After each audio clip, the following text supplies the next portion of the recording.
Hello everyone, my name is Akshantana Alia and welcome to Second Language Acquisition. In this video, we're going to talk about language and the brain. So, let's check it out. In the process of receiving and producing language, the brain has its own role and divided into some parts. But first, we have to know the two general divisions of brain, or what the so-called the two hemispheres. The left hemisphere and the right hemisphere, or the left brain and the right brain. The right hemisphere controls the left side of the body, including the left side of the face, the left side of the arm, while the left hemisphere controls the opposite, so it controls the right side of the body. As for right-handed person, the left hemisphere takes more control on the right hemisphere, which results this kind of person tend to use the right hand. Like me, I tend to use my right hand than my left hand. As for left-handers, or we call it in bahasa Kidal, the left hemisphere plays less dominant role, so it is believed that it leads to some speaking problem and also kinds of reading and writing dysfunction like flip words when reading and writing. Alright, now I'm showing you the cognitive allocation for each hemispheres. For the left hemisphere, it masters language, rhythmic perception, temporal order judgments, science and mathematical thinking skills, and also logic. And as for the right hemisphere, it plays a role in patterns matching tasks, recognizing faces, spatial orientation, art and music, and creativity. There are two important issues appear in relation to language and the brain, known as localization and lateralization. What are those?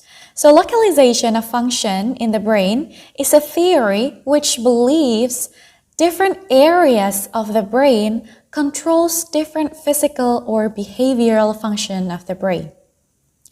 The brain is divided into four lobes: the frontal lobe, parietal lobe, occipital lobe on the behind, and temporal lobe, in which each of the lobe shares different function to the body.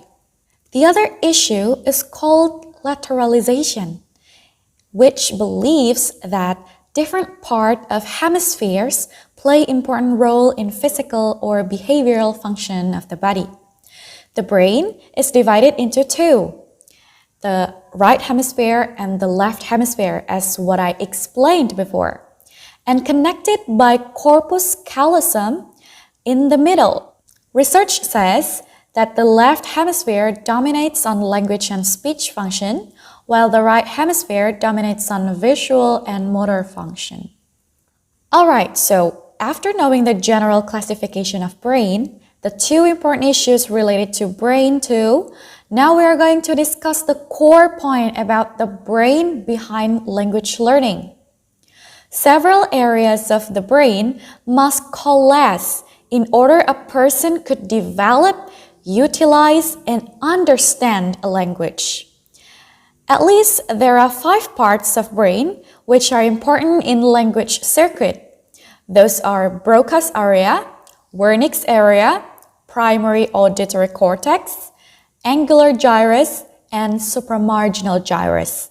The first one, we're going to discuss the Broca's area. It is located in front of the frontal lobe, which plays a role in speech production. Recent studies also believe that this area plays a significant role in language comprehension. Broca's area also coalesces with the working memory to let a person use verbal expression and spoken words. The second one is Wernicke's area. It is located in cerebral cortex and responsible in understanding written and spoken language. Damage to this area could lead to unclear speech production that cannot be understood by others. The third one is primary auditory area. It is located in the parietal lobe of the brain and connected to the auditory system. This area is set in order to respond the neighboring frequencies in the other cells of the cortex. This area is responsible to identify pitch and noise level of sounds. The fourth is angular gyrus. It is located in the parietal lobe of the brain. This area is responsible for several language processes, including number processing, spatial recognition, and attention. And the last one, supramarginal gyrus. It is located exactly in front of the angular gyrus. Although this area is not considered to play a big part in language circuit, it still works with angular gyrus to undertake to link words with meaning. This area plays role in phonology process, both written and spoken, and emotional responses. So everyone, that's all I know about the brain behind language learning. Isn't it interesting? We learned biology as well as learning second language acquisition.